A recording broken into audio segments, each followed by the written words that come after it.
Eu tenho refletido muito sobre as minhas intenções e motivações, e como muitas vezes a gente fica usando Deus como ajudador para cumprir os nossos sonhos. Mas irmãos, Deus está levantando nessa geração, é uma geração que não usa mais Deus, mas é uma geração que ela se encontra com um lugar de devoção ao Senhor, um lugar de amor ao Senhor.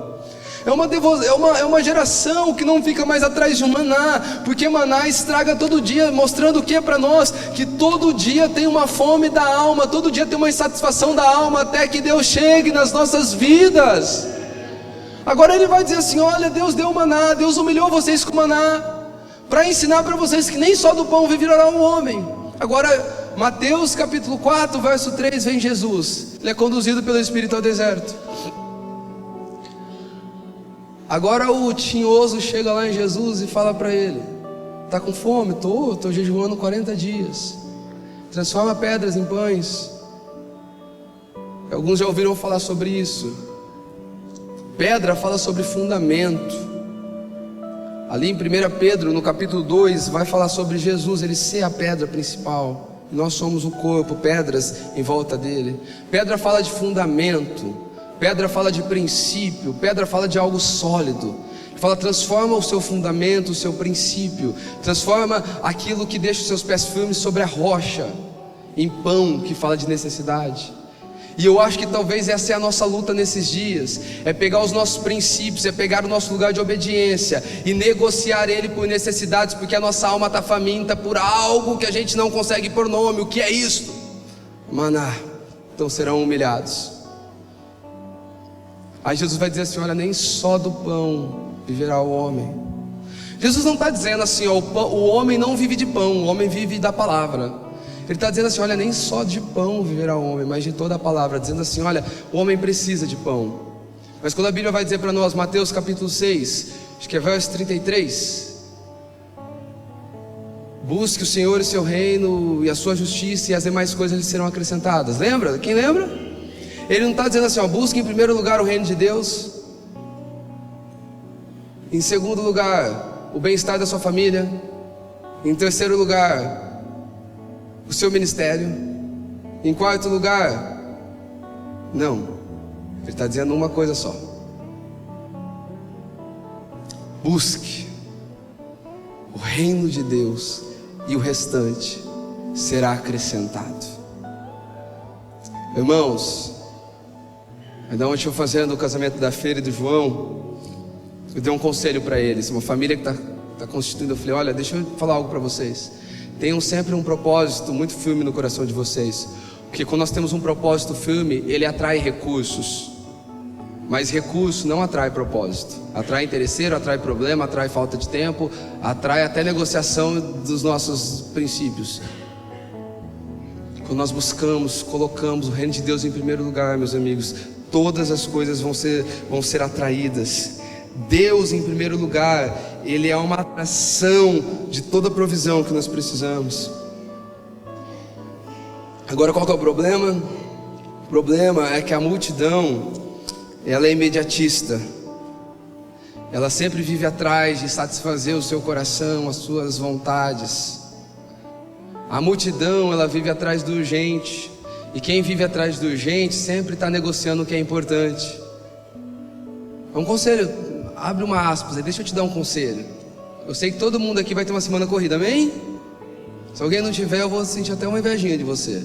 Todo mundo aqui, a nossa vida, 24 horas ficou pouco, gente. Ficou pouco. Mas ficou pouco para a gente conquistar o que a gente ama.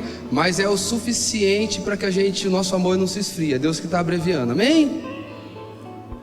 A gente tem um monte de coisa para fazer. Então eu sei que amanhã você vai acordar, você vai ter que correr atrás de um monte de coisa urgente. Mas irmãos, que tal se deixar o bicho pegar e ir atrás daquilo que é importante? Eu não lembro quem foi o teólogo, o reformador, quem foi que disse. Ele fala assim: eu não oro todo dia pela manhã porque eu tenho tempo e não tenho muita coisa para fazer. Pelo contrário, eu oro todo dia pela manhã porque eu tenho muita coisa para fazer, e eu preciso do conselho de Deus para executar tudo que eu tenho. Irmãos, quando Deus intervém ao nosso favor, quando Deus intervém a respeito das nossas mentalidades, a gente está precisando viver mais disso, irmãos. A gente está precisando viver mais disso. Agora é interessante que ele vai dizer assim: olha, vocês precisam trabalhar para comer desse pão, Cris do céu. Está trabalhando bastante, Cris? Tá?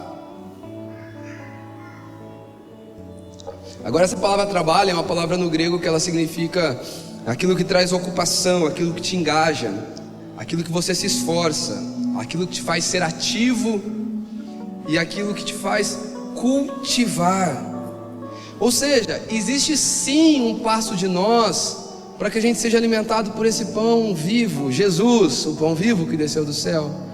Jesus ainda em João, no capítulo 4, eu acho que no verso 34, os discípulos chegam com comida ali em Samaria, diz que era por volta do meio-dia. Jesus está cansado, horário do almoço, gente. Vamos pensar que a Bíblia não é historinha, a Bíblia ela é verdade, que nem já é 11h30. Tem alguém com fome já aqui?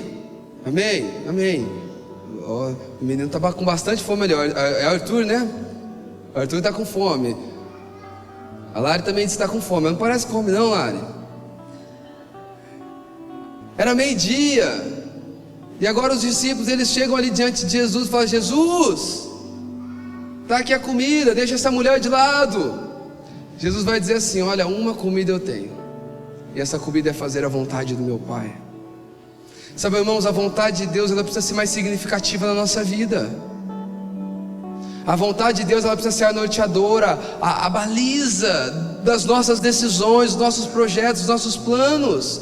A vontade de Deus, ela precisa interferir em qual curso eu vou fazer, qual caminho acadêmico eu vou seguir. A vontade do Senhor precisa interferir em quem eu vou me casar. A vontade do Senhor precisa interferir em como eu lido com as minhas finanças, gente, porque finanças são espirituais. A vontade do Senhor precisa interferir em como eu sou generoso com a minha família. A vontade do Senhor precisa interferir em como eu, como ser humano, atuo nas minhas éticas, na minha vida, no meu procedimento. Deus não é uma área da vida que eu visito aos domingos. Deus é o fundamento que sustenta a nossa vida. Eu lembro ainda numa conversa com o Guilherme, alguns anos atrás, saltou algo que eu falei para ele, e depois eu falei: gente do céu, acho que isso é para mim, eu acho que isso vai ser um lema da minha vida. Eu lembro que na época que estava com algumas crises, acho que foi no primeiro ano, segundo ano de origem, a gente foi numa padaria conversar, bater um papo. Ele: cara, eu não sei, eu não entendo. E eu falei: Gui, você está fazendo de Deus mais uma parte da sua vida, e Deus não aceita isso. Ou Ele é fundamento, ou nada da nossa vida sustenta Deus na nossa vida. Deus precisa ser o fundamento, e se Ele for o fundamento, isso quer dizer que é Ele quem nos mantém de pé. E talvez você está aqui hoje me ouvindo pensando: pastor, mas você não sabe que meu casamento acabou, você não sabe que a minha empresa faliu, você não sabe que meus filhos estão nas drogas. Você está falando de coisas porque você não está pondo o pé no chão da vida real. Primeiro, meu irmão, eu estou cheio de problema também, amém? Estou junto com você. Segundo, é que Cristo, quando Ele vai crescendo dentro de nós, Ele vai nos dando sabedoria, graça, não para ficar torcendo e pedindo para Deus fazer algo onde eu não tenho responsabilidade. Ele vai levantando o senso de responsabilidade. Ele me levanta como José, dizendo: não foi a vida que me fez mal, foi Deus que me enviou na frente para poder ser bênção sobre a minha família. Mas isso é com Deus crescendo dentro de nós. Isso é com a gente se fartando do pão do céu.